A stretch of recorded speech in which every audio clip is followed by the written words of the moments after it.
What's good, guys, and welcome to another episode of Mini Football Logic World Cup Edition. Belgium and Germany are out. Belgium and Germany are out. Who would have thought? Well, maybe watching Belgium's performances as the tournament's gone on, them being out in the group stage isn't really a surprise. But who would have thought, beginning at the tournament, that this would be happening, that this would be the case? Who would have thought? Who would have thought? Nonetheless, let's just get straight into the final group updates. Let's start with Group E. Group E. Now, Japan started off their group stages really well, beating Germany after coming back from 1-0 down to beat them with 2 second-half goals. Then lost to Costa Rica. But then in this game against Spain, we probably thought, okay, Japan are probably going home. No, Japan just repeated the same trick they've dropped on Germany. Went behind in the first half, then scored 2 goals in the second half. Like, these boys don't know when to give up and how to give up. Spain were completely running the show first half, but Japan found a way to turn it around. They found a way. Doan scored again, and Tanaka scored a goal that has caused some controversy, with Karu Mitoma somehow keeping the ball in play and getting the ball across to Tanaka to score the winner. Who would have thought? Spain, who everyone expected to start the group after the 7-0 performance, have finished second. And maybe it was by design, because now they get Morocco in the next round, which is probably a more simple opponent than Croatia, for example. But still, they had sights on winning this game, and Japan didn't let them. That's magnificent. Japan on top of the group and now rewarded with playing Croatia. It's a very interesting campaign Japan have had. They've beaten the 2 teams that they haven't been expected to beat, but then beat the 1 team they probably were expected to beat after unexpectedly winning the first game against a team they didn't expect to win against. It's crazy how that sort of circle goes around and comes around. Nonetheless, for Germany, this sucks. They managed to come back from 2 goals to 1 down against Costa Rica to win 4-2 on the night. Yes, at one point when Costa Rica were 2-1 up and Japan were 2-1 up, Japan and Costa Rica were going through. Japan in first, Costa Rica in second. Who would have flipping thought? Costa Rica lost 7-0, guys. 7-0 to Spain, and yet they still had a chance of qualifying, thanks to Japan's, Peter Pan performances. Bloody hell, man. Who would have thought? I keep saying that because, Germany, who would have thought? My gosh, man. Like, Germany, similar to Belgium, but on the slight, not as bad. They're a team in right now in the midst of rebuilding. And although we always expect Germany to go far in tournaments, regardless of squad quality, they have not been able to do that for the last 2 World Cups, finishing bottom. Oh, they didn't finish bottom because, they came back. My bad. But they finished third and didn't qualify again for the 2nd consecutive World Cup. Now, that's tough. So the final group standings for Group E is this. Japan in first, Spain in second, Germany in third, and Costa Rica in fourth. Bloody hell, what, mind blank. Now we're going to move on to Group F.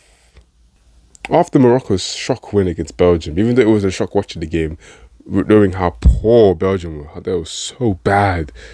Nonetheless, after that performance and winning 2-0 against Belgium, Morocco went the driver's seat to qualify, and they made their advantage pay, beating Canada by 2 goals to 1. They look very confident out there, I can't lie. Like, out of all the African teams, Morocco probably have the best chance of doing something here. Senegal maybe, but Morocco probably mostly. But now they've got Spain. Just as Senegal got England, the 2 very tough European sides to face. We'll have to see how they get on. But Morocco look more confident out of the 2 sides. Obviously, Canada, by this point, were beaten coming into this game. They were beaten. The Belgian game is really what cost them. Win that game, and everything is different. Belgium robbed that game from them and didn't do much else with it. And, Canada did get a goal. It was an own goal. The first own goal in the World Cup. But at least they put performances in here where their country should be proud of them, I think. At the end of the day, you wouldn't expect them to come out the group stages and for them to come close to beating Belgium, even though everyone else came close to beating Belgium. But yeah, man, it's still a campaign they should be very happy and proud of and use it as a building block for the future. A simple foundation. Nonetheless, moving into the other game in that group, Croatia, Belgium. It was a very, very tense game. Of course, winner takes all. Winner qualifies. Loser does not. But if a draw is what occurred, which it did occur, Croatia will find themselves in the next round and Belgium would be out. And that's what materialised. You know, it wasn't the most entertaining game in the world. Another 0-0. I think the 6th 0-0 of the World Cup. But that's what Croatia wanted. You know how Croatia do. You know, really just be doing their own thing, mind their own business. No one really pays too much attention to them.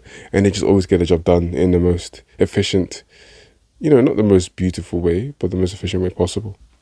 You know, very, very strong nation in terms of their footballing abilities. Belgium, on the other hand, it's clear to see they've come to the end of the road. The golden generation, this cycle is done. Roberto Martinez stepped down and everything. It pretty much suggests that this is time to rebuild. Now, they might not do it straight away because the Euros is in 18 months, but it will happen soon and it will happen gradually. It's going to happen painfully because I don't think the next batch of Belgian talent is going to be this great, but we have to just wait and see. You know, Charles de Ketelaere is coming through, for example. You got the centre-backs like Zeno the Best. You know, got the same name as your boy. And, you know, just got to have the hope that, you know, the next bunch can, you know, try and replicate, if not even push further ahead and do better than what this generation has done. But I think the cycle is done now. Martinez stepped down. It's the beginning of a new era, really, truly. A lot of these players, I'm surprised, are still in the squad. You know, I'm sorry for tonguing all the while. You guys tried your hardest, but, you know, Axel Witsel too, but it's good to see that the end of the road is near. Even those like Dries Mertens, I didn't even know who was in the squad. Yeah, Lukaku came on and it was clear to see that he wasn't fit. He missed 4 big chances. You know, he was reacting too slow as the ball deflected off all parts of his body. It was sad to see, you know. You can tell when someone isn't fit sometimes, and with Lukaku, you can just tell he was just missing that half of that half.